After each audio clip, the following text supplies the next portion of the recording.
Banyak sekali sukses itu sungguhnya banyak hal yang seolah dia kebetulan. Ya, tetapi juga ada yang tidak kebetulan. Yang kebetulan faktor luar, yang tidak kebetulan pikiranmu sendiri. Coba, ya, saya tanya kepada Anda, apa saja dalam hidupmu yang membuat kamu berhasil dan semua tidak kamu rencanakan, tiba-tiba dia datang sendiri kepadamu, ada nggak? Oke, sekarang saya sharing diri saya sendiri ya. Saya dulu seorang pedagang celana jeans dan sebelumnya dosen. Saya hanya melihat bahwa saya ingin sekali untuk menjadi pedagang celana jeans. Tiba-tiba datang orang yang menawarkan celana jeans dan itu kemudian saya beli 1 karung. Saya tidak punya uang. Tiba-tiba saya ketemu Pak Akyong, orang Bandung, orang Chinese, yang memberikan saya kepercayaan untuk beli 3 potong celana, 6 potong celana, bayar belakangan. Lihat, banyak kebetulan-kebetulan. Kemudian kebetulan berikutnya, saya ingin sewa toko lebih banyak lagi. Tiba-tiba saya jadi atlet karate, kenal dengan lurah, dan lurah itu memberikan harga murah untuk sewa toko. Datang lagi sebuah kebetulan.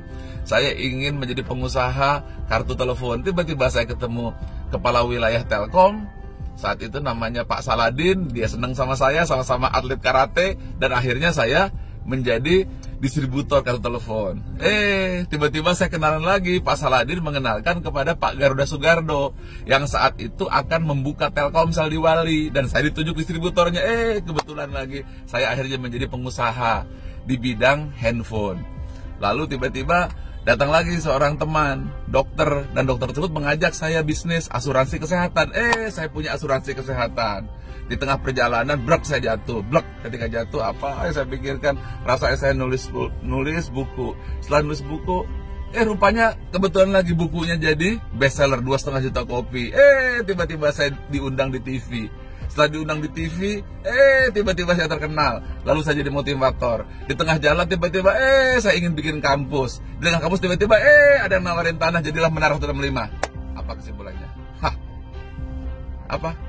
Coba kamu syukuri saja dulu. Terlalu banyak hal yang nampak kebetulan. Itu bukan kebetulan, tapi itu keberkahan.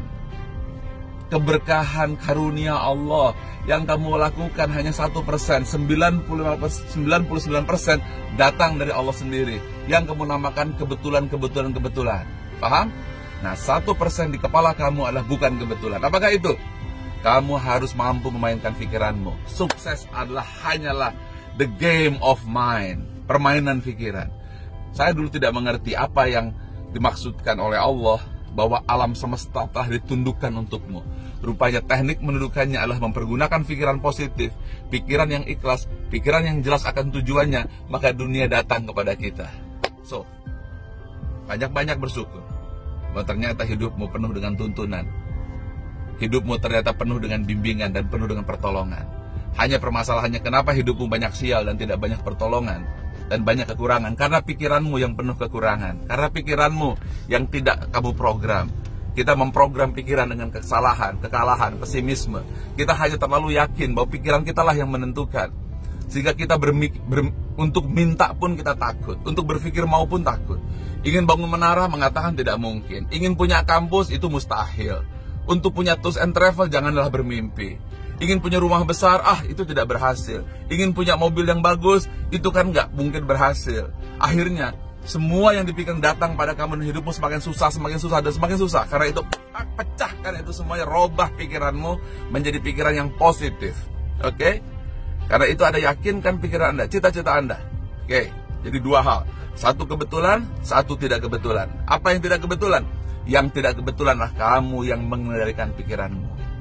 Falhamaha fujuraha wa taqwaha qad aflaha man zakkaha wa qad khaba man dasaha. Allah mengilhamkan sukma kebaikan dan keburukan. Beruntung siapa yang mensucikannya, rugi siapa yang mengotorinya. Karena itu tanamlah cita-citamu, tanam impianmu. 3 kuncinya. Kamu minta, kamu yakin dan kamu terima. Ulangi lagi. Kamu minta, kamu yakin dan kamu terima. 3 hal itu datang padamu. Percaya saya bukan omdo. Kamu sudah lihat kan Menara 165 jadi. Kamu sudah lihat kan kampus SQ Business School. Kamu juga sudah lihat kan eksekutor. Mungkin terlalu kecil lah bagi kamu yang lebih kaya dari saya. Tapi izinkan saya berbagi sebagai seorang guru untuk berbagi kepada teman-teman saya supaya kamu menjadi 5% yang berhasil. Oke? Sekarang tolong tuliskan apa keinginanmu. Oke? Jangan pakai pikiranmu. Hanya apa keinginanmu. Sudah? Tuliskan. Jangan lupa supaya lengkap, supaya sempurna permintaannya, jangan kurang-kurang. Sebab ada yang minta kaya tapi rumahnya berantakan. Ada yang rumahnya sejahtera tapi ekonominya susah. Karena itu minta 7 hal. Pertama, minta supaya kamu punya kepastian pendapatan yang besar tetapi aman. 2, minta kamu senantiasa punya tantangan yang bisa kamu hadapi. 3, mintalah kamu senantiasa punya eksis di masyarakat, eksis untuk memberikan kebaikan. 4, mintalah kamu supaya punya cinta dan hubungan baik kepada sesama. 5, mintalah kamu agar mampu senantiasa memberikan perkembangan dari hari ke hari. Hari ini lebih baik dari hari kemarin. 6, mintalah kamu untuk senantiasa memberi kontribusi. 7, mintalah kamu dekat kepada Allah sebagai Tuhanmu. 7 hal itu kamu minta, maka sempurna lingkaran kehidupanmu, seimbang, balance of life. Itu saja dari saya. Oke, ini pertemuan yang penting. Jangan sampai adikmu tidak tahu ini. Jangan sampai kakakmu tidak tahu ini. Jangan sampai sahabatmu tidak tahu ini. Jangan sampai orang tuamu tidak tahu, anak-anakmu tidak tahu, guru-gurumu harus tahu. Tolong Anda tag teman-teman Anda, pastikan itu. Saya sampaikan dengan lillahi ta'ala, supaya lahir bangsa yang besar, lahir bangsa yang jaya, dan keluargamu sejahtera, memberikan manfaat untuk sesama. Cukup bagi saya melihat kamu sukses dan berhasil. Itu adalah bekal untuk saya nanti apabila saya kembali kepada Allah. Terima kasih, salam sayang saya untukmu, salam cinta saya untukmu.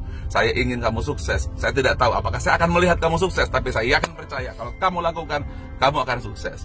Apabila nanti kamu sukses, saya hanya minta bayaran. Doakan saya Al-Fatihah suatu saat. Demikian, terima kasih. Maafkan saya lahir batin. Assalamualaikum warahmatullahi wabarakatuh.